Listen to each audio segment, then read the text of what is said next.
નમસ્કાર, આપ જોઈ રહ્યા છો TV13 ગુજરાતી અને આપની સાથે હું છું તોરલ. ઉત્તર ગુજરાતના રાજકારણનો ખૂબ જ પ્રભાવશાળી અને જાણીતો ચહેરો. ન માત્ર રાજકારણમાં પરંતુ સહકાર ક્ષેત્રમાં જેમની મજબૂત પકડ છે અને ખૂબ જ નાની ઉંમરમાં જેઓએ રાજકારણમાં પણ અપાર સફળતા હાંસલ કરી હતી. ચૌધરી સમાજના અગ્રગણ્ય નેતાઓમાંના એક નેતા. જી હા, હું વાત કરી રહી છું શંકરભાઈ ચૌધરીની. રાધનપુર પાસે આવેલા વડનગરથી લઈને ગાંધીનગરમાં આવેલા વિધાનસભાના અધ્યક્ષ સુધીની જે તેઓની સફર છે, આજે આપણે તેનાથી રૂબરૂ થવાના છીએ. એક વિશેષ વાતચીત તેમની સાથે આજે આપણે કરવાના છીએ. જોઈશું કાર્યક્રમ શૂન્યમાંથી સર્જન શંકરભાઈ ચૌધરી સાથે. ગુજરાતના રાજકારણમાં સૌરાષ્ટ્રના રાજકારણનો દબદબો સામાન્ય રીતે જોવા મળે છે, પણ ઉત્તર ગુજરાતના રાજકારણ અને તેના નેતાઓને આપણે નજરઅંદાજ કરી શકતા નથી. શાંત રીતે પણ મક્કમતાથી ઉત્તર ગુજરાતના રાજનેતાઓ પોતાની જગ્યા બનાવી લેતા હોય છે એવું સામાન્ય રીતે માનવામાં આવે છે, અને આ માન્યતા ત્યારે દ્રઢ બને છે જ્યારે તમે ઉત્તર ગુજરાતના આ નેતા સાથે મુલાકાત કરો. ચૌધરી સમાજના દિગ્ગજ અને નાનકડા ગામથી વિધાનસભાની જેમણે ખૂબ સરળતાથી પોતાની રાજકીય સફરને પહોંચાડી છે તેવા એક નેતા એટલે હાલ વિધાનસભાના અધ્યક્ષ પદે આરૂઢ એવા શંકર ચૌધરી.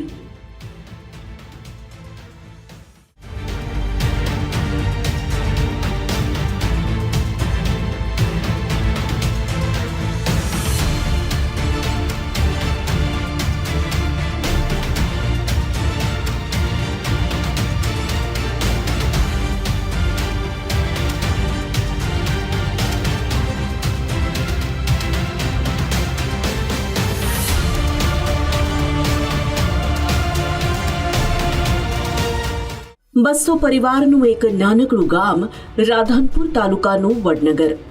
કહેવાય છે કે ગ્રામીણ સંસ્કૃતિ એટલી બધી નિર્મળ હોય છે કે ગામમાં અલગ અલગ ઘરમાં રહેતા લોકો પણ એક જ પરિવાર હોય છે, અને ગામમાં ઉછરતા બાળકોને એટલા મોટા પરિવારનો પ્રેમ પ્રાપ્ત થતો હોય છે.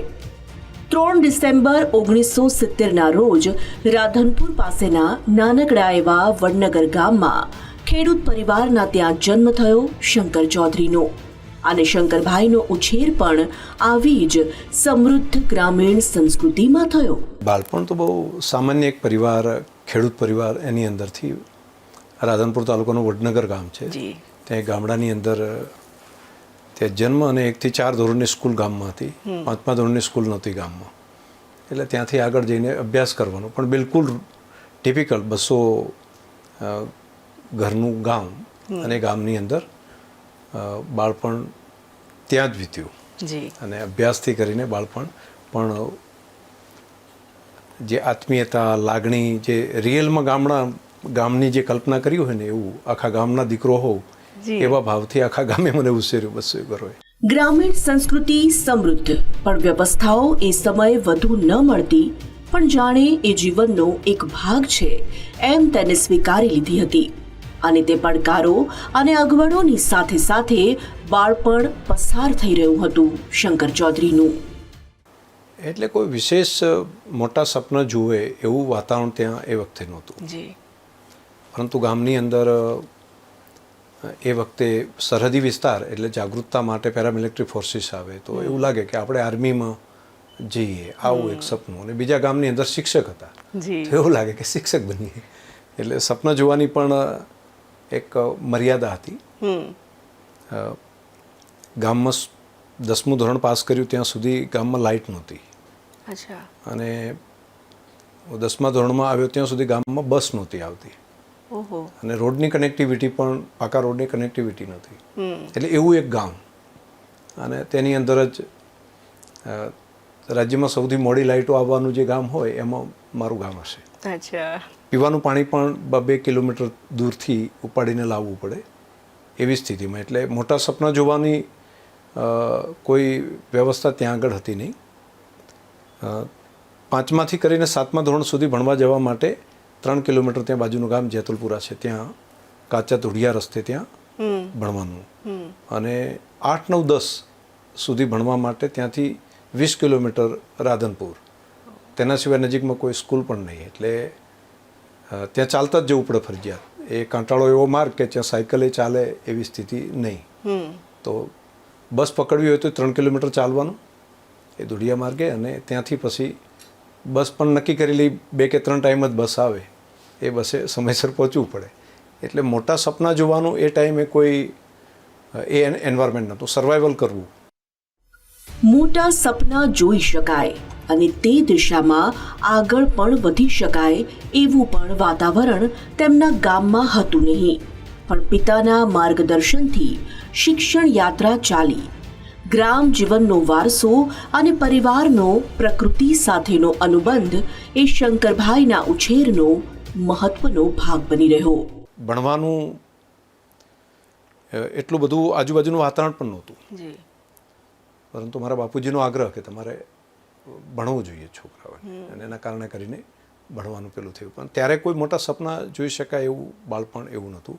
ત્યારે તો ગામમાં ચોમાસાની આ સિઝન આવ્યું તો હવે તલાવની અંદર જઈને તરતા શીખવાનું, તરવાનું, ત્યાં ખેતરોની અંદર દોડવાનું, પંખીઓ પ્રાણીઓ બધાની વચ્ચે રહેવાનું, ઝાડવા ઉપર ચડવાનું, બસ આ ટાઈપનું એક જીવન હતું, અલગ અલગ પ્રકારનું બાળપણ. પ્રકૃતિના ખોળામાં મોટા ભાગનું બાળપણ મારું થયું, એ ગાયોની સાથે, ત્યાં ખેતરોની વચ્ચે, વૃક્ષોની વચ્ચે. અને એ જ પ્રભાતિયા રોજ ગામમાં સવારે ફરતા હોય, પ્રભાતિયા ગાતા હોય, ત્યાંથી જાગવાનું, પ્રભાતિયા સાંભળીને જાગવાનું થતું.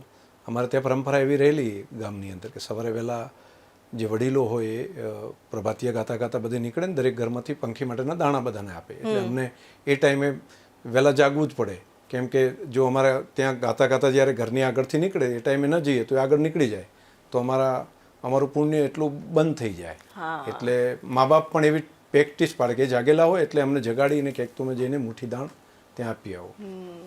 સાંજનો સમય હોય ત્યારે કીડિયાનગર પૂરવા મારા દાદી જાય તો એ મને ત્યાં આગળ લઈ જાય, ચલ કીડિયાનગર આપણે પૂરી આવીએ.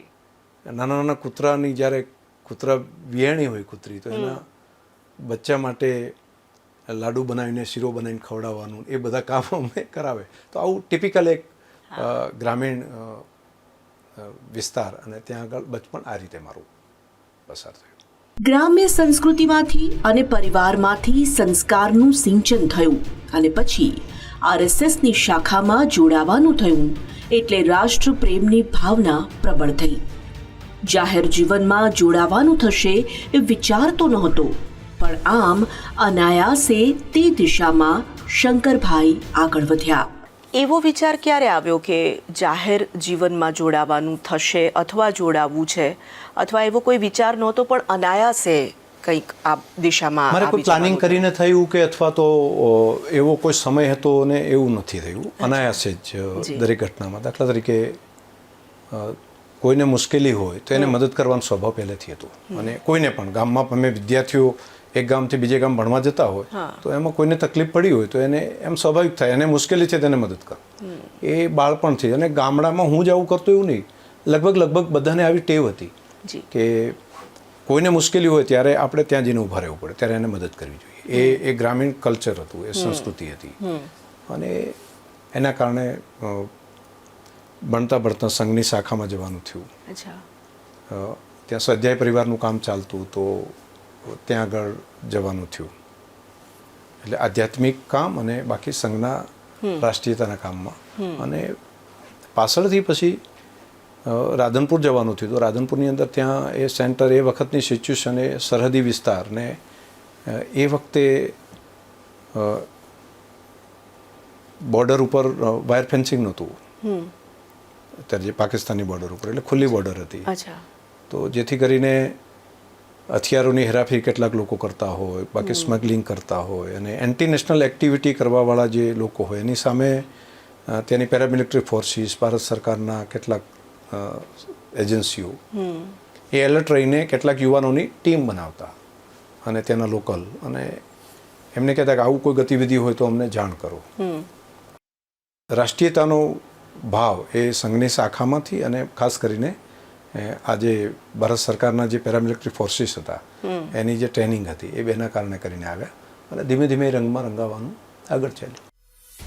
1997નું એ વર્ષ જ્યારે ગુજરાતના રાજકારણમાં ઉથલ પાથલનો દોર હતો અને એ સમયના દિગ્ગજ નેતા રાધનપુરથી ચૂંટણી લડવાના હતા અને તે સમયે શંકર ચૌધરીને ચૂંટણી જંગમાં ઉતારવાનું નક્કી થયું અને આમ રાજકારણમાં 27 વર્ષની ઉંમરે અચાનક જ તેમનો પ્રવેશ થયો. સંઘમાં જોડાયા અને તમે જે રીતે પ્રવૃત્ત રહ્યા, પરંતુ સક્રિય રાજકારણમાં જોડાવાનો એ દોર કયો હતો અને એ વિચાર કયો હતો જ્યારે તમને એમ લાગ્યું કે સક્રિય રાજકારણમાં હવે જોડાવું છે, જાહેર જીવનમાં જોડાવું છે? એવો કોઈ વિચાર હતો કે પછી અચાનક અનાયાસે એમાં પણ આવવાનું? નહીં, મારો કોઈ વિચાર જ નહોતો. અચ્છા. અને સંઘનું કામ કરતો, નગર કાર્યવાહની જવાબદારી હતી મારી સંઘની, રાધનપુર નગરની, 97-98માં. અને એ વખતે એક ઘટના ત્યાં આગળ ઘટી કે રાજપા ભાજપાનું પેલું થયું ને બળવો થયો ને રાજપાની સરકાર બની અને ત્યાંના મુખ્યમંત્રી અહીંયા જે બન્યા એમણે કોઈ જગ્યાએ ચૂંટાવવા માટે પસંદ એમણે વિસ્તાર કર્યો, બધાને રાજીનામા અપાવવા માટે. એમાં એમને લાગ્યું સૌથી સેફ એરિયા એમના માટે રાધનપુર છે. અને રાધનપુર એમણે પસંદ કર્યું.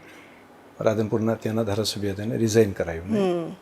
અને એમની સામે મને ત્યારે 27 વર્ષની ઉંમરે લડવા માટે સંઘમાંથી કીધું, પહેલા દિવસે સીધું તમારે હવે લડવાનું છે. અચ્છા, એટલે રાજકારણનો કોઈ અનુભવ?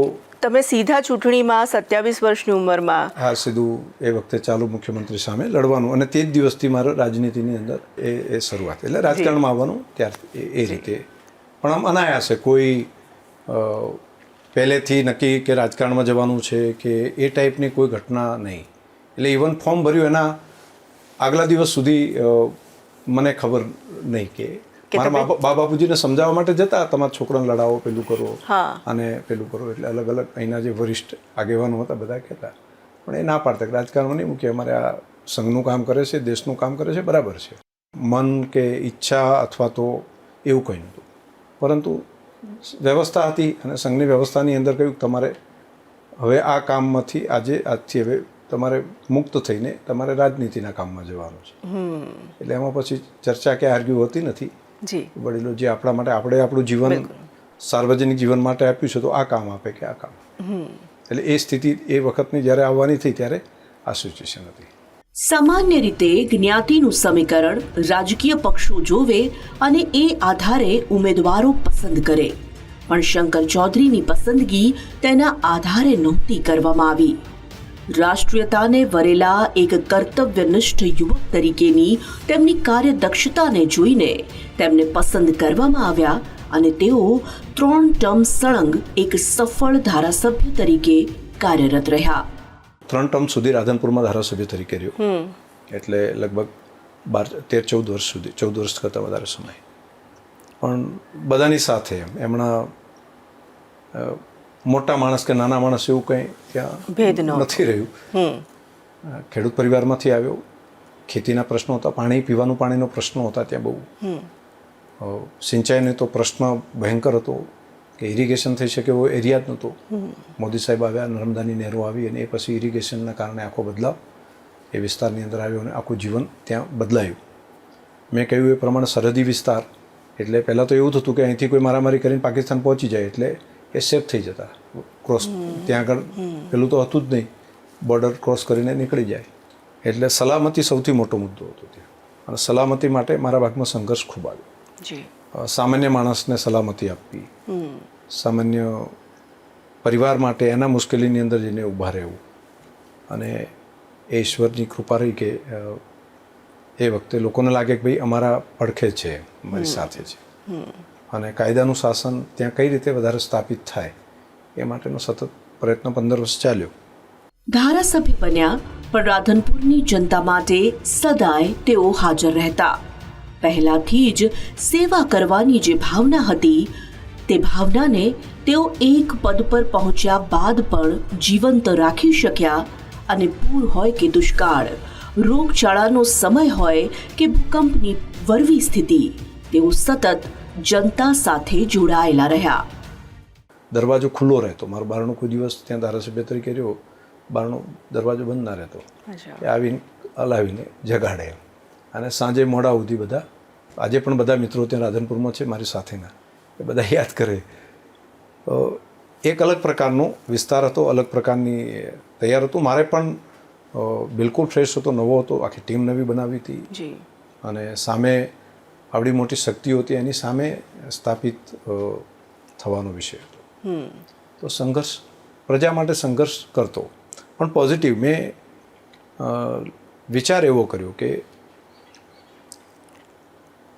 આપણી આઈડેન્ટિફિકેશન શું હોય. તો એક તો એવું હોય કે કોઈ રાજનીતિમાં આવે ત્યારે લોકો એવું વિચારે કે આપણે ત્યાં જઈને વટ પાડીએ. તો મેં આટલા વર્ષ ત્યાં ધારાસભ્ય તરીકે રહ્યો, ક્યારે મેં મારા ગાડીની આગળ MLA નથી લખાવ્યું. અચ્છા. એટલે નહીંતર આમ લાગે ને કે MLA લખ્યું હોય તો એવું ક્યારેય પહેલા જ દિવસથી કરીને નહીં. મુશ્કેલી પ્રજાની હોય એ વખતે દાખલા કે મલેરિયાનો રોગ ચાલુ થયો તો મેં મારા ઘરને પણ હોસ્પિટલ બનાવી નાખી હતી. ત્યારે હું ધારાસભ્ય નહોતો. કચ્છની અંદર ભૂકંપ આવ્યો હોય તો આખી હોસ્પિટલ ત્યાં રાખીને, કચ્છના છે એટલા માટે નહીં, કચ્છ છે એ પણ આપણા જ ભાઈઓ છે, પરિવાર આપણો છે. તો એમને ટ્રકો બહુ ભરીને લોકોને, કોઈના પગ કપાયેલા, કોઈના હાથ કપાયેલા, એવા લોકો આવતા હતા. બધાની એની સારવાર કરવી, એને ટ્રીટમેન્ટ કરવી, વધારે રિફર કરવા અમદાવાદ કે બાકી મૂકવા. ડૉક્ટરોની આખી ફોજની ફોજ ત્યાં આગળ રહીને એ કામની અંદર.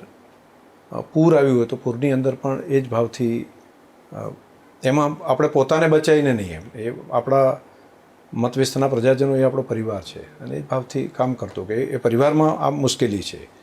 તો એ મત આપ્યા છે કે નહીં, કયો વિસ્તારનો છે, કયા પક્ષનો છે, કઈ જ્ઞાતિનો છે, નાનો છે કે મોટો છે, પૈસાદાર છે કે ગરીબ છે, એ નહીં. એ મારા વિસ્તારનો છે, એ મારો પરિવાર છે.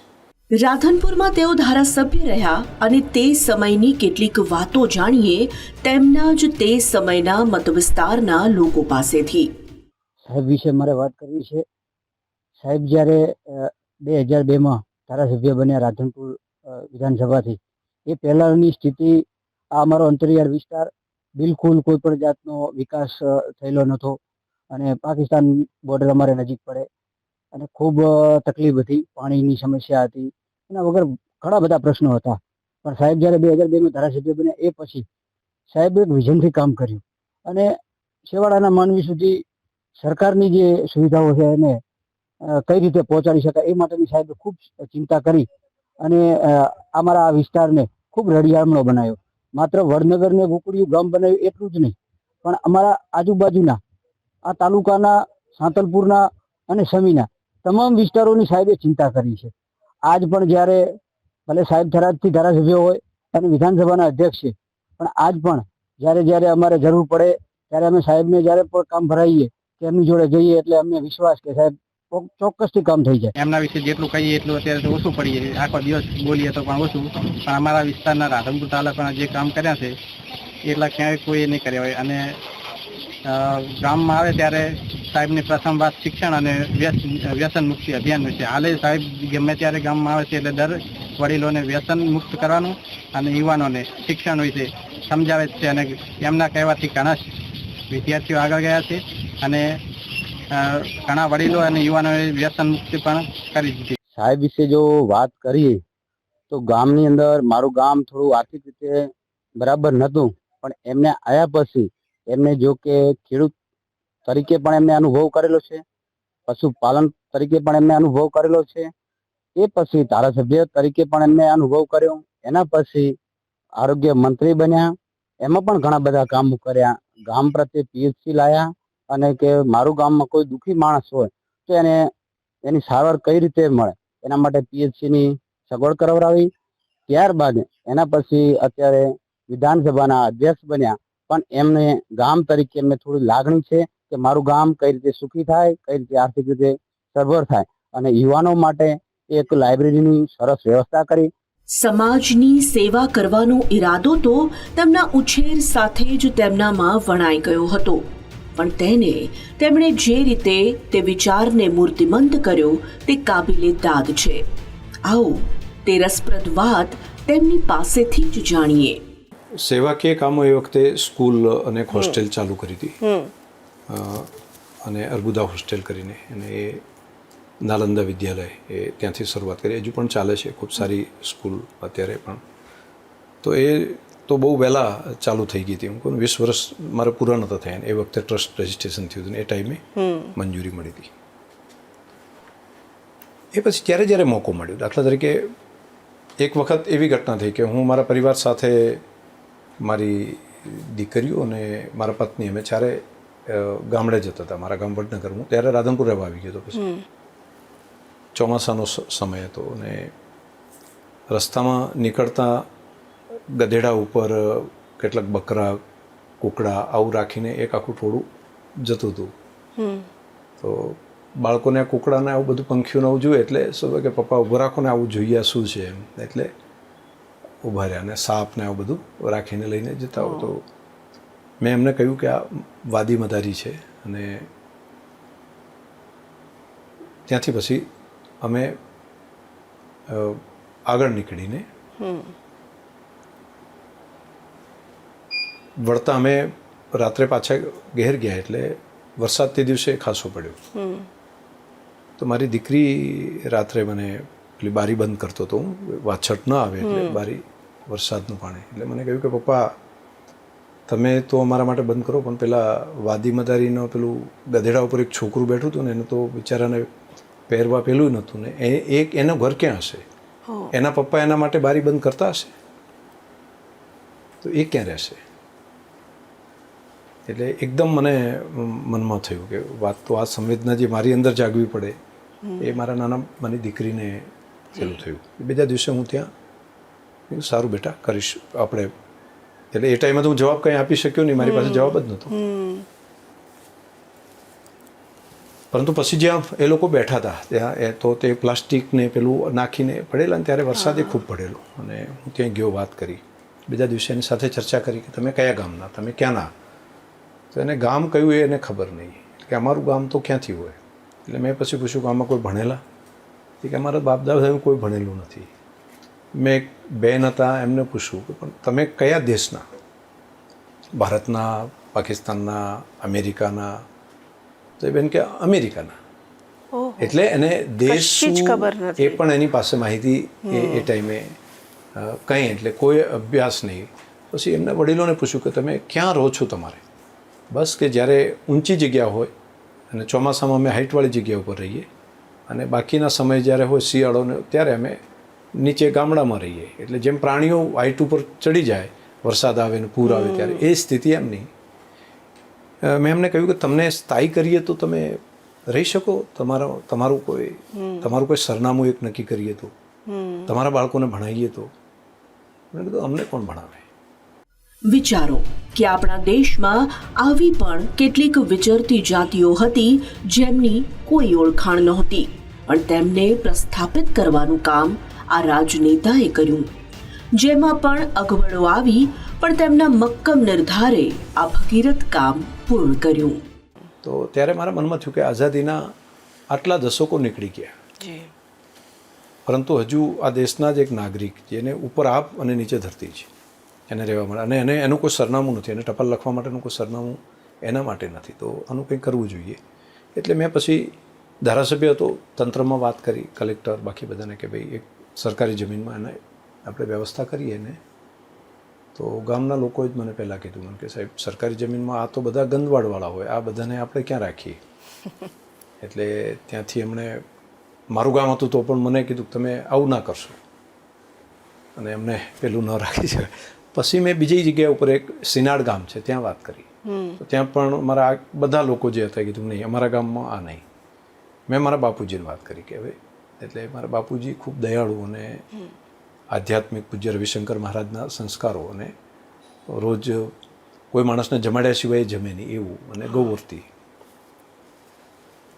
મને કીધું તો પછી આપ કોઈ જગ્યા ના આપતા આપણું જ ખેતર એક આપી દે ને.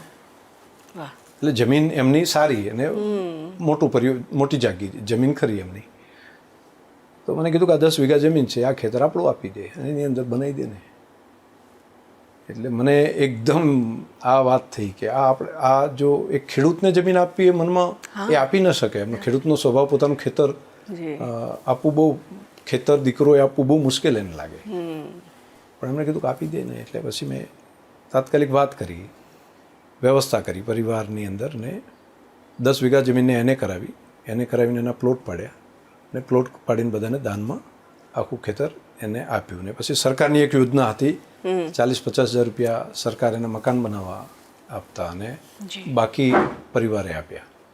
આમ કરીને એને બધાને મકાન, ઘરવખરી, એને નાના નાના વાસણ ને એવું બધું, ચૂલો, પહેલી વખત જ આ બધું થયું. અને ત્યાં એક સ્કૂલ બનાવી અને બધા બાળકોને ભણાવવાની વ્યવસ્થા કરી. અને આજે તો એમાંથી ભણીને ઘણા વર્ષ થઈ ગયા, તો એમાંથી કેટલાક તો નોકરી સુધી પહોંચી ગયા છે અને એ સ્થાયી થયા, સરનામું મળ્યું. તો વડનગર વાદી વસાહત જે કહેવાય, વાદીનગર, અત્યારે તો લગભગ 250થી વધારે પરિવારો ત્યાં રહે છે. એટલે જેટલું ગામનું, વડનગર ગામની સંખ્યા હતી એટલું જ લગભગ એ ત્યાં થયા. સેવાકીય પ્રવૃત્તિને શંકરભાઈ આત્માનું સુખ માને છે. તેઓ તેમની આ પ્રવૃત્તિઓથી તેમને મળતા હાશકારાને જે રીતે વર્ણવી રહ્યા છે તેનાથી જ તેઓ એક નોખા વ્યક્તિ વિશેષ છે તે વાત પર મહોર લાગે છે. પણ આ બધા કામો જે છે એ સુખ આપવાવાળા છે. મારા માટે મને એ સુખ એટલે નહીં, કેટલાક સુખ એટલે શરીરનું સુખ હોય, કેટલુંક મનનું સુખ હોય, કેટલુંક બુદ્ધિનું સુખ હોય, કેટલુંક ચિત્તનું સુખ હોય, પણ આ આત્માનું સુખ છે. એટલે મારા મનથી આવા જેટલા કામો છે, એ એક આ કામ હોય કે પર્યાવરણનું કામ હોય, વૃક્ષો વાવવાનું કામ હોય, તો એ સીડબોલ પર્વતોની અંદર જઈને નાખીએ અને એ કૂંપળો ફૂટી અને મોટા જ્યારે ઝાડમાં થાય છે ને એને જોઈએ ને એટલે અંદરથી ખૂબ ટાઢક થાય છે. એ દર વર્ષે 1-1 કરોડ સીડબોલ પર્વતો ઉપર જઈને નાખવાની વ્યવસ્થા કરાવીએ છીએ છેલ્લા 8-10 વર્ષથી. બનાવવાનું કામ બહેનો કરે છે દરેક જગ્યાએ સીડબોલ. ડેરીમાંથી અમે એને સીડ આપીએ, અલગ અલગ ઝાડના બિયારણ, અને એ પોતે જ ગોળો બનાવીને આપે અને પછી બધા ગામના લોકો ભેગા થઈને પર્વતો ઉપર નાખીએ છીએ. એ પર્વતો અત્યારે હરિયાળી દેખાય છે ને, તો એ આત્માનું સુખ જેવું થાય છે. વિસ્થાપિતોને સ્થાપિત કરવાની વાત હોય, પ્રકૃતિના રખોપાની વાત હોય કે કાંકરેજ ગાયોના સંવર્ધનની વાત હોય, આ રાજકારણી એવા છે જે આ રીતે અનેક સેવાકીય પ્રવૃત્તિઓ સાથે જોડાયેલા છે અને સતત તે દિશામાં કાર્ય કરી રહ્યા છે.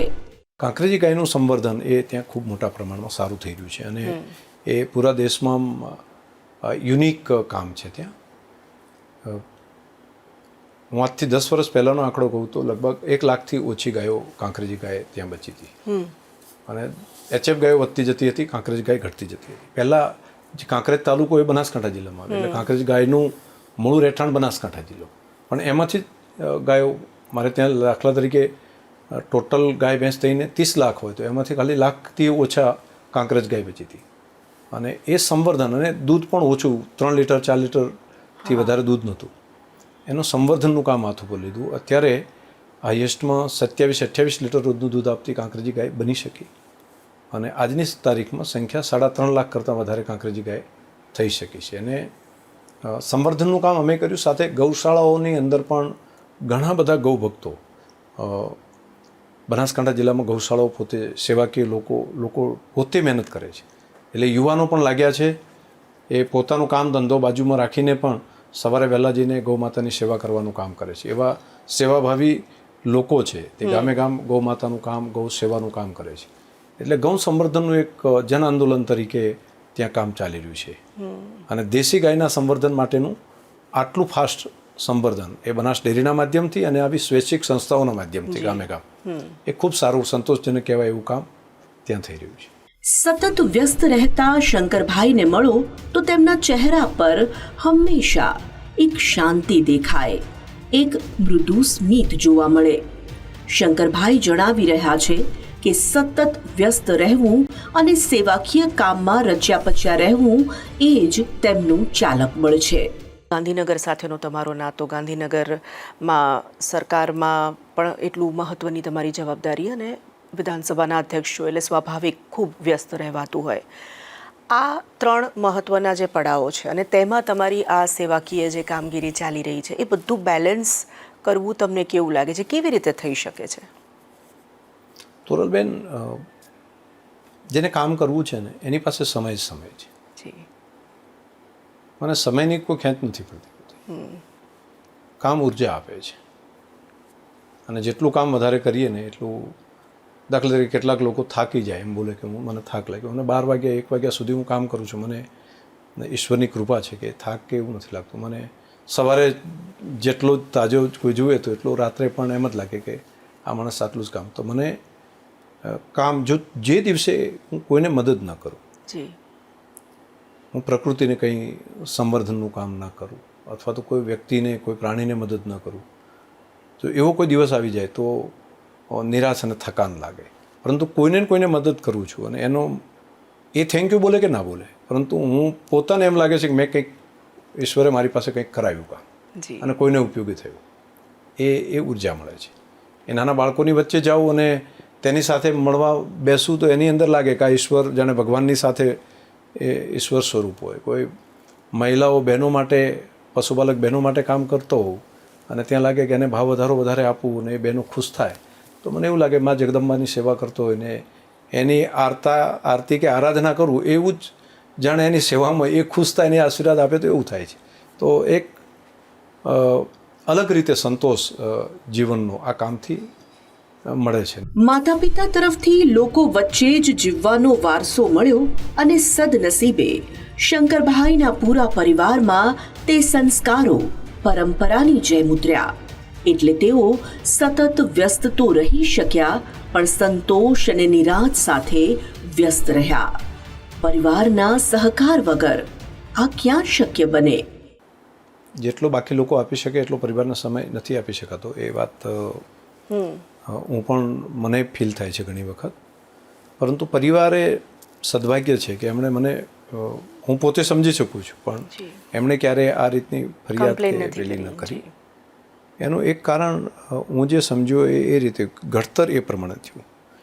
મારી બા, એ હવે તો એમની ઉંમર ખૂબ મોટી થઈ. મારા બાપુજીનું ગયા વર્ષે જ દેહાવસાન થયું, લગભગ 100 વર્ષની ઉંમર એમણે લીધી, અને બાની પણ 95 ઉપરની, 95થી વધારે ઉંમર છે. પણ એણે આખું જીવન બહારથી કોઈ આવે તો એને રોટલા ખાધા વગર ન જવા દે. અને બાપુજી ગામ આખામાં ફરે, એકલા ન જમતા ક્યારેય. કંઈ ના હોય ને તો ફેરીઓ ગામમાં હોય ને એને લઈ આવે, લઈ આવીને કે હેડ તું જમવા બેસ. અને અજાણ્યા કોઈ પણ માણસ ત્યાંથી નીકળતો હોય તો એમ કે ભાઈ ભગતબાને ત્યાં પહોંચાડો, અને એ પહોંચાડે. એ આવે એટલે એમને સંતોષ થાય. તો એમને કેટલાક જે વ્રત હતા એમાંનું એક વ્રત આ હતું. અને મેં જોયું રાતના 12 વાગે કોઈ સાધુ સંતો આવ્યા હોય, એટલે કોઈ ધર્મશાળામાં જાય પણ કોઈ પરિવારની સાથે. તો અમારા ડેલાની અંદર, મારું ઘર અને ઘરથી ચોક અને બાર ડેલો, તો ડેલાની અંદર એ ત્યાં રહેતા હોય ને ત્યાં આવી ગયા, ત્યાં બહાર ખખડાયું એટલે 12 વાગે જાગીને, ત્યારે ગેસના ચૂલા નહોતા. મેં જાતે જોયું છે કે એંધણા લાવીને, ચોમાસું હોય, ભીના થઈ ગયા એંધણા, તો પણ એ રાતના 12 વાગે જાગીને પણ એને રોટલો, દાળ, ઘી, ગોળ એને ખવડાવે.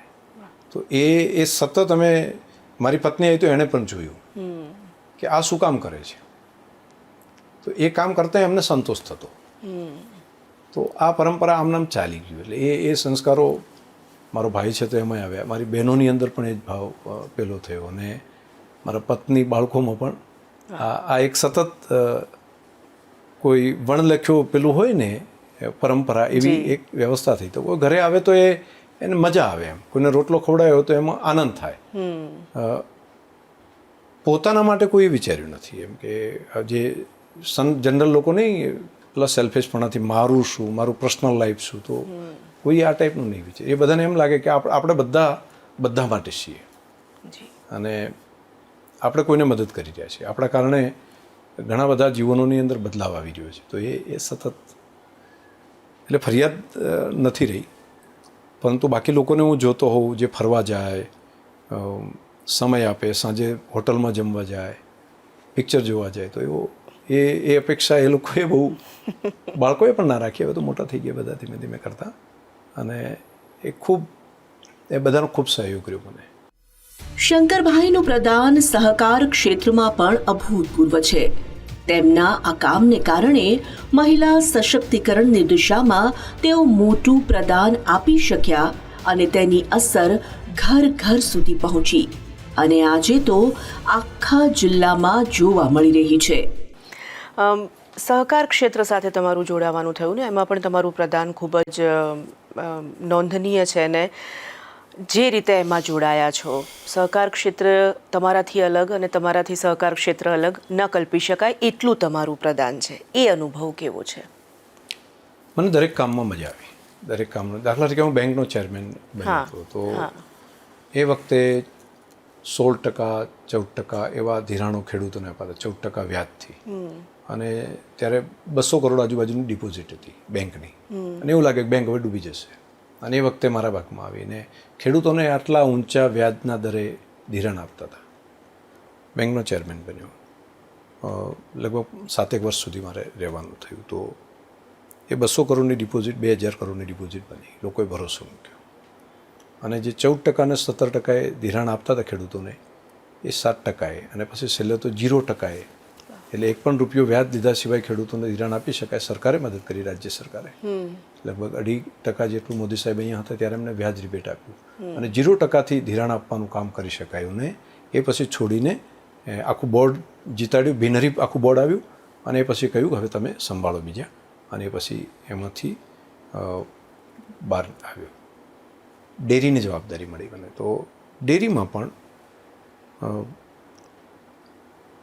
રોજના જે ખેડૂતોને પૈસા જે ચૂકવાતા હોય એ દર મહિને એ જિલ્લાની અંદર લગભગ 200 કરોડ ઉપર કંઈક ચૂકવાતા હતા દર મહિનાના પશુપાલક માતાઓ બહેનોને. અત્યારે ડાયરેક્ટ એના અકાઉન્ટમાં દર મહિને 200માંથી 1200 કરોડ કરતાં વધારે રૂપિયા આજે એના અકાઉન્ટમાં નાખી શકાય છે. તો એક આખું જીવન બદલાયું, અને એવું લાગ્યું કે આ એક ખૂબ સારું કામ થઈ શક્યું. ભાવ આપ્યા પછી પણ ભાવ વધારો પાછળથી આપવાની જે પરંપરા ચાલુ થઈ, 200-300 કરોડ રૂપિયા ભાવ વધારો આપે તો આમ જય હો થઈ જતું. અને આ 10 વર્ષમાં હું આવ્યો ત્યારે લગભગ ક્યારે 500 કરોડે પહોંચાતું નહોતું, અને ગયા વખતે લગભગ 1900 કરોડ રૂપિયા આપી શકાય. એ પૂરા વર્લ્ડમાં આ રીતે દૂધના ભાવ વધારે આપવાનું, અને એ બહેનોના ચહેરા ઉપર પછી ખુશી હોય ને, મેં મહેનત કરી, મેં મજૂરી કરી, મેં મારી ગાય ભેંસને સવારે ઠંડીમાં જાગીને મેં એને ધોઈ, એને ચોમાસાની અંદર પણ જઈને એને ઘાસચારો ખવડાવ્યો, એને સાફ સફાઈ કરી, આટલી મહેનત કરી, અને એ મહેનત કરેલાનું પછી યોગ્ય વળતર જ્યારે મળે ને ત્યારે એનો જે સંતોષ હોય એ મારા મનથી એવું લાગે કે હું મા જગદંબાની સેવા કરું છું. ટેકનોલોજી પણ ઘણી બધી લાવી. દાખલા તરીકે પહેલાં ડાયરેક્ટ પૈસા આપવા એ મુશ્કેલ હતું, એટલે કેશથી પૈસા કોઈને આપે, સેક્રેટરીને આપે, સેક્રેટરી પછી આપે, એમાં કેટલાક પ્રશ્નો ઊભા થતા હતા પારદર્શિતાના. તો મેં ડાયરેક્ટ દરેકના અકાઉન્ટ ખોલાવ્યા. ડાયરેક્ટ એના અકાઉન્ટમાં પૈસા, મહિલાના દૂધ ભરાવે એટલે એના મોબાઈલની અંદર જ આવી જાય કે મારા આટલું દૂધ, આટલા ફેટ, આટલા SNF, આટલા રૂપિયા મારા છે. અને મહિલાઓના ખાતામાં પૈસા મૂકવાનું કર્યું, બહેનોના. અને મહિલા સશક્તિકરણ માટે એને જ્યારે એના ખાતામાં પૈસા આવ્યા એટલે આખું ઘર એણે બેઠું કર્યું, એને પોતાનો વિચાર નહીં કર્યો. આજે આ મહિલા સશક્તિકરણના કારણે ડેરીને દ્વારા પૈસા જેના ખાતામાં આવ્યા એના કારણે લોકોમાં શિક્ષણ પ્રત્યેની અવેરનેસ આવી, તેના કારણે રાજ્યમાં આ વખતે 10મા ધોરણમાં સૌથી પહેલો જિલ્લો એ બનાસકાંઠા છે. અને 12મા ધોરણમાં પણ આર્ટ્સની અંદર, આર્ટ્સ કોમર્સમાં એ પહેલો નંબર છે. એટલે સૌથી પાછળ જે જિલ્લો જેની અંદર મહિલાનો સાક્ષરતા દર એ 40% એટલે 50% એને પહોંચતો એવી સ્થિતિ. ડ્રોપ આઉટ રેટ એ તો બહુ મોટો, 30% ડ્રોપ આઉટ રેટ હોય, 7મા ધોરણ સુધીમાં પણ ઉઠી જતા હોય. 100% નામાંકન નહોતું. એ જિલ્લો અત્યારે 100% નામાંકન સાથે સ્થાયીકરણ કર્યું, અને અત્યારે રાજ્યમાં પહેલા નંબરે પહોંચ્યો. તો એમાં જે રાજ્ય સરકારની મહેનત, શિક્ષકોનો પુરુષાર્થ, મા બાપનું અવેરનેસ, અને એમાં પરિવારોનું શિક્ષણ પ્રત્યેનું ઇન્વેસ્ટમેન્ટ, જે બહેનો પાસે પૈસા આવ્યા તો એણે પોતાના દીકરાના ભણાવવા માટે, દીકરીને ભણાવવા માટે રોકાણ કર્યું. તો એક ઓલ ઓવર બદલાવ આના કારણે આવ્યો. જીવનમાં સફળતા અને નિષ્ફળતા તો આવ્યા જ કરે, પણ તમને મળેલી હાર તમને ઘણું બધું શીખવી જતી હોય છે. પણ હા, જો એ પચાવવાની અને સમજવાની સમજણ શક્તિ તમારામાં હોય તો. શંકરભાઈ તેમના જીવનના આ મુશ્કેલ સમયને કેવી રીતે સફળતામાં ફેરવી શક્યા એ પણ જાણવું ખૂબ રસપ્રદ છે. હાર જીત, પક્ષ વિપક્ષ એ સાવ અલગ મુદ્દો છે. જો રાજકારણની ચર્ચા કરતા હોઈએ તો એના પર ચર્ચા થઈ શકે, પણ આ તમારી જીવનયાત્રાની વાત છે, એટલા માટે રાજકારણની વાત છે, પણ તમારા જીવન સાથે જોડાયેલી વાત. દરેક ઉમેદવાર, દરેક પક્ષમાંથી લડતા જે કોઈ વ્યક્તિ હોય, ક્યારેક હાર થાય, ક્યારેક જીત થાય. સફળતા દરેકને ગમે, નિષ્ફળતા પચાવવી ખૂબ મુશ્કેલ હોય જ છે. પણ છતાં પણ જ્યારે શંકરભાઈ ચૌધરી મેદાને ઉતરે, વિચાર્યું પણ નહોતું ને રાજકારણમાં આવ્યા, પહેલી ચૂંટણી લડ્યા, હારશો જીતશો એ તમારો વિષય જ નહોતો એ વખતે, પણ પછી તો લડતા ગયા, જીતતા ગયા, ક્યારેક હાર પણ મળી. બરાબર છે. કેવું લાગતું એ વખતે? એટલે મારા ભાગમાં જીત ઘણી બધી આવી. હાર એકાદ વખત 5,000 મતથી હારવાનું હતું, બાકી 5 ટર્મ સુધી સતત જીતવાનું થયું.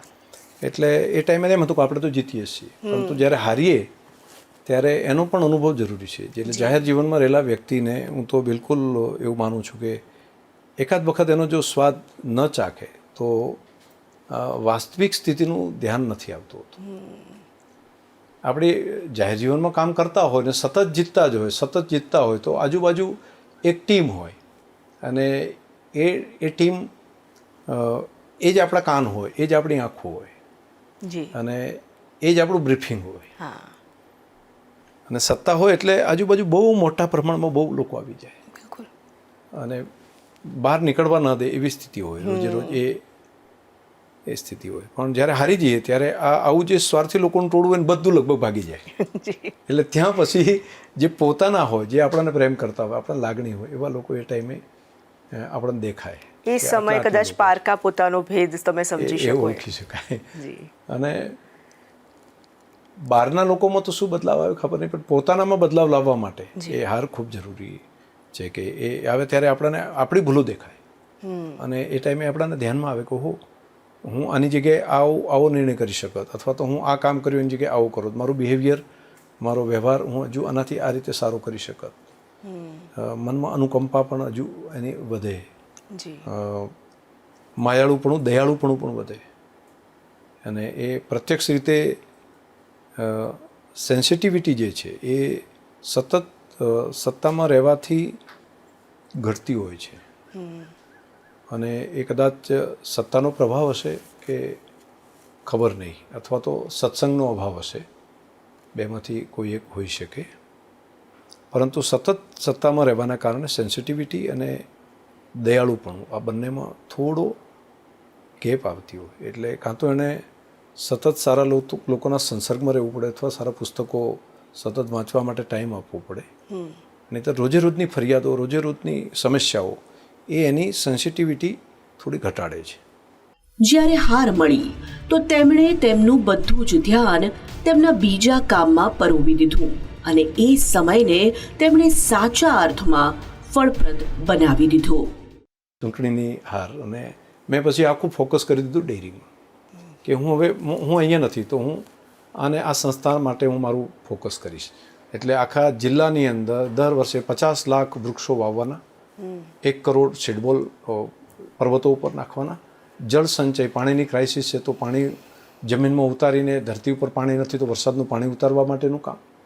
અને બીજું ડેરી જે છે તો એ જ બનાસ ડેરી જેનું ટર્નઓવર 4,000 કરોડ રૂપિયા હતું અને એ આજે 22,000 કરોડ પહોંચી શક્યો. તો એ ખેડૂતોની એક સંસ્થાને જેની વેલ્થ એ 2,500 કરોડની હતી એ અત્યારે વધારીને લગભગ 5,000 કરોડ સુધી પહોંચાડી દીધી એની મિલકતો. તો એ 5 વર્ષના સમયમાં નીચેની ધરતી શું કે મને જે આજુબાજુ ટોળો લગભગ દૂર ગયા હતા, હું એકલો પડ્યો એટલે મેં ફોકસ પછી બદલીને શું કર્યું તો આ કામમાં હું મારે સેવા જ કરવી છે તો હું આ કામ કરીશ. અને 5 વર્ષ બરાબર થયું તો આજે ભારતની અંદર અને માં તો પહેલી છે, એશિયામાં તો સૌથી મોટી ડેરી બની શકે, પણ દુનિયામાં પણ ઉદાહરણરૂપ ઘણા બધા. એક મેડિકલ કોલેજ બની ગઈ, એક બાયો CNG, ગોબરમાંથી પણ આવક આપી શકાય, ગાયના યુરિનમાંથી પણ લોકોને આવક આપી શકાય, અને એમ્બ્રિયો ટ્રાન્સપ્લાન્ટ ટેકનોલોજીથી એક ગાયમાંથી એક વર્ષમાં 50 બચ્ચા તૈયાર કરી શકાય અને એવી સારી ઓલાદ તૈયાર કરી શકાય. આ ટેકનોલોજી દુનિયાની જે હતી આપણે તે લાવી. મધનું બી કીપિંગનું કામ કરીને ખેડૂતોને દૂધની આવકની સાથે સાથે મોદી સાહેબે કીધું શ્વેત ક્રાંતિની સાથે સ્વીટ ક્રાંતિ કરો, તો એમાં ફોકસ કર્યું અને આજે ગુજરાતની અંદર સૌથી વધારે મધ પ્રોક્યોર કરતો જિલ્લો એ બનાસકાંઠા જિલ્લો બની ગયો.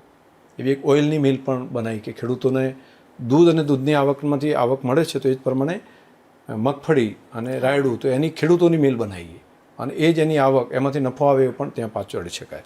એવું પોટેટો બનાવે છે તો પોટેટોનું પણ વેલ્યુ એડિશન કરીને એની ફ્રેન્ચ ફ્રાઈઝ એનું બાકીની અલગ અલગ આલુ ટીકી એ યુરોપના માર્કેટમાં પણ એનું બનાસના બટાકાનું વેચાવા માંડ્યું, એની આવક આવી, એનો નફો પણ નીચે લોકો સુધી પહોંચતો થયો. તો અલગ અલગ એંગલ જ્યારે આ સમય મળ્યો ત્યારે ક્યારેક આવો ગેપ જરૂરી હોય છે, એટલે કદાચ એને નિષ્ફળતા શબ્દ ન કહી શકાય, પણ સફળ ન થઈ શકાય તો એ શક્તિ બીજે વાપરીને પણ તમે ફરીથી તમારી સફળતાનું કંઈક જુદો એક આયામ મેળવી શકો છો. એનું આ ઉદાહરણ છે. શંકરભાઈને મળીને તમને એ બીજા રાજકારણી કરતા નોખા લાગે. તેમની વાતો, વિચાર, તેમની પસંદગી તેમને જુદા બનાવે છે. તેની પાછળનું કારણ પણ આજે વાતચીતમાં સમજી શકાયું, અને એ કારણ છે શબ્દ અને સુરનો સથવારો. જાણો કેવી રીતે. શરૂઆતમાં વાત કરી કે વિવેકાનંદજીથી તમે પ્રભાવિત હતા અને તમે એ વખતે પણ એ વાંચતા, એટલે વાંચનનો શોખ છે એ તો સમજાય છે, પણ આમ જ્યારે નવરાશ હોય તો બીજું શું, વાંચવા સિવાય શું ગમે, અને વાંચવાનું ગમે તો કોને વાંચો છો?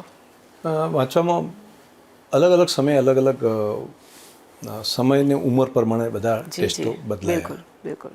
અત્યારે એટલે એક સમય હતો કે ઉપનિષદો વાંચવાનો ટાઈમ પણ થયો. એક વખત ભાષ્યો ઉપર પણ, વેદોના ભાષ્યો ઉપર પણ. નાનો હતો ત્યારે રામાયણ, મહાભારતની વાત તો બહુ ગમતી નાનો જ્યારે હતો ત્યારે. રામાયણનું થયું, વચ્ચે શ્રીમદ ભગવદ્ ગીતા તરફ પણ, એટલે આધ્યાત્મિક પુસ્તકો થયા.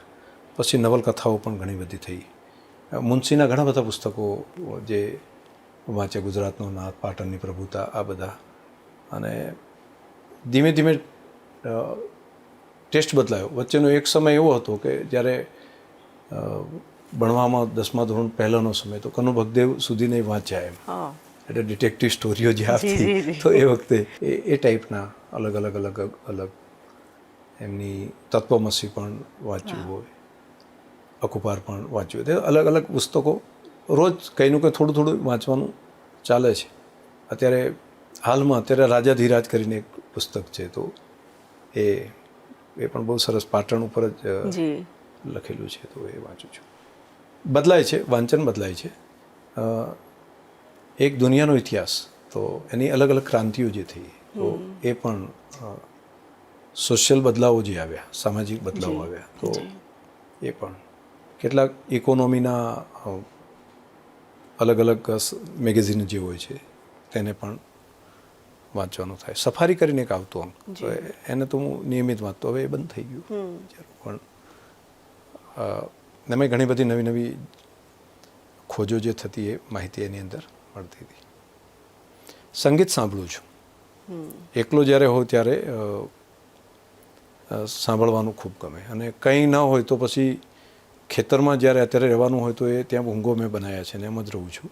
ચારે બાજુ વૃક્ષો છે, અને સાંજનો સમય હોય તો તારા ઉપર દેખાય ખુલ્લા આકાશમાં, અત્યારે પણ.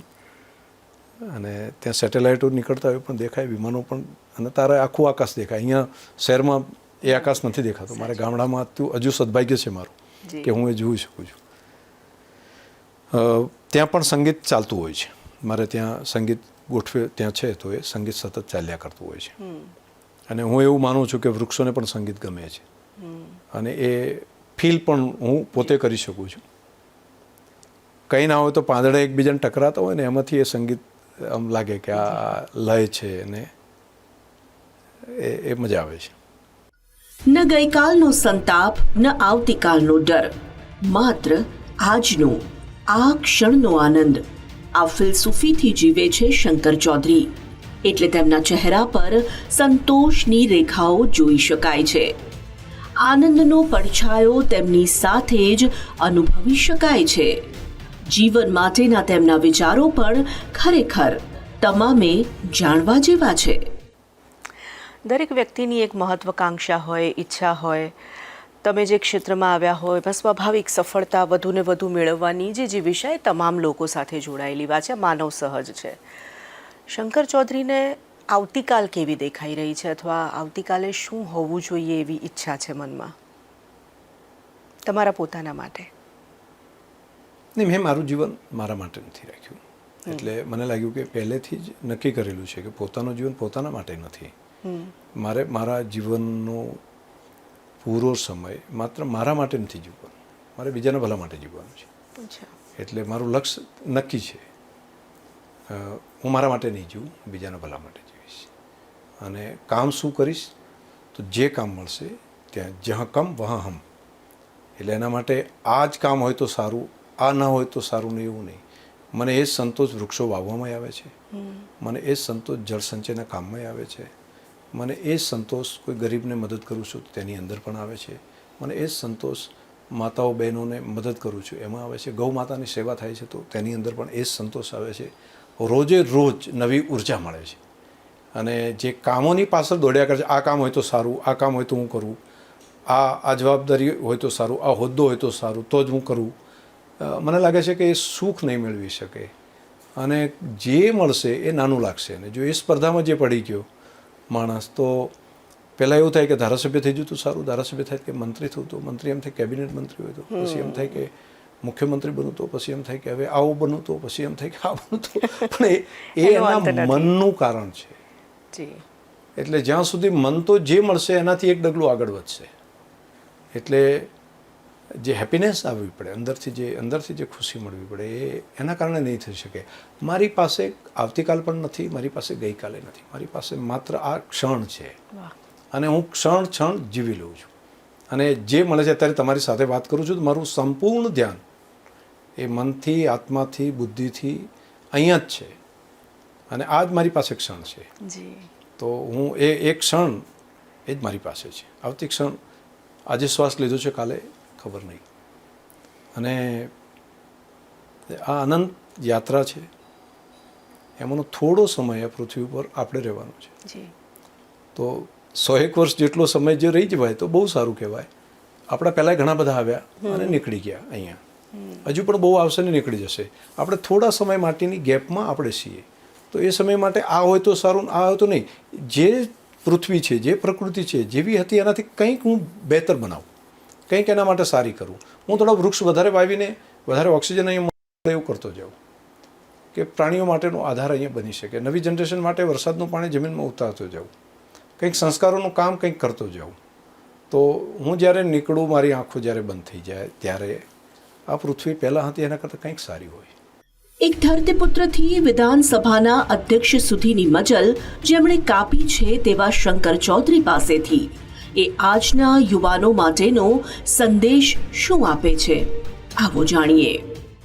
રાજનીતિનો સવાલ છે ત્યાં સુધી બનવા માટે આવશે એ દુઃખી થશે, કંઈક કરવા માટે આવશે એને સંતોષ મળશે.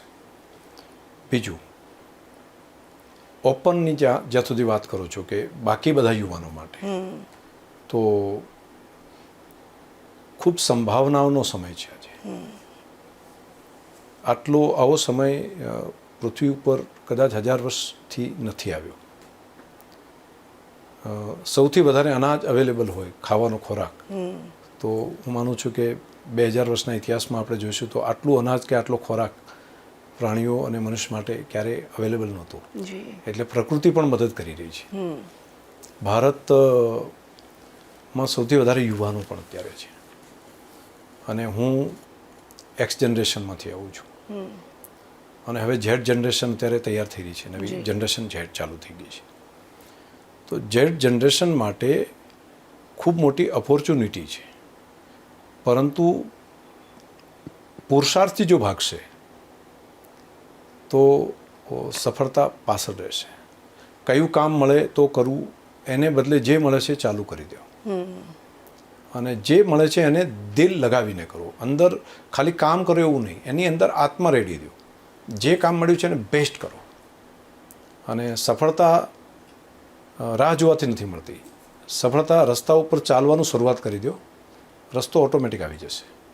શંકરસિંહ વાઘેલા જેવા દિગ્ગજ સામે નાની ઉંમરમાં જ ચૂંટણીમાં ઝંપલાવ્યા બાદ તેઓ સક્રિય રાજકારણમાં સતત ઝળહળ્યા, મહામંત્રી બન્યા, ધારાસભ્ય બન્યા અને હાલ વિધાનસભા સ્પીકરના બંધારણીય પદ પર સફળ જવાબદારી નિભાવી રહ્યા છે. છતાં તેમની વિનમ્રતાના લોકો કાયલ થાય છે. સફળતા નિષ્ફળતાથી પર, જીવનના આનંદથી આત્માના સંતોષ સુધીની વાતો સાંભળીને તમને એક ક્ષણે તો બેશક એમ લાગી આવે કે તમે એક સાવ જુદા જ શંકર ચૌધરીને સાંભળી રહ્યા છો. પણ તેમની આ યાત્રા જેટલી સુંદર લાગી રહી છે તે સફરને તેમણે તેમના આચાર અને વિચારથી સુંદર અને સફળ બનાવી છે. એટલું તો બેશક આપણને આજની મુલાકાત અનુભૂતિ કરાવે છે. આને જ કહી શકાય ને, શૂન્યથી જાતે જ પોતાનું એક અલાયદું વિશ્વ રચવાની યાત્રા. આ જ છે શૂન્યમાંથી સર્જનની યાત્રા. તો રાધનપુરના વડનગરથી લઈને વિધાનસભાના અધ્યક્ષ સુધીની આ હતી શંકરભાઈ ચૌધરીની સફર. પરંતુ આજે શંકરભાઈ ચૌધરીને મળીને, તેમને સાંભળીને બેશક તમને લાગ્યું હશે એક નોખા વ્યક્તિત્વ સાથે આજે આપની મુલાકાત થઈ છે. આવતા સપ્તાહે એક વધુ વ્યક્તિ પ્રતિભા સાથે ફરીથી મળીશું. ત્યાં સુધી મને આપશો રજા. નમસ્કાર.